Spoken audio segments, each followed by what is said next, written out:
পাল্লার মিসাইল শক প্রদান করেছে। ইরান আজকে দীর্ঘ পাল্লার শক প্রদান করেছে আমেরিকা ইসরায়েলের বিরুদ্ধে। ইরান প্রথমবার ডায়েগো গার্সিয়া আমেরিকান ঘাঁটি লক্ষ্য করে মিসাইল ছুড়েছে, যার পাল্লা 4000 কিলোমিটার। ইতিপূর্বে ইরান যে পাল্লার ক্ষেপণাস্ত্র দেখেছে তার সর্বোচ্চতা ছিল দূরত্ব, সেটা হলো 2000।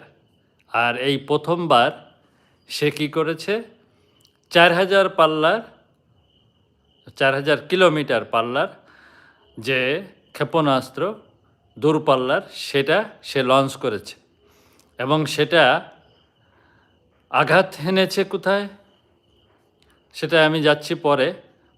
এর গত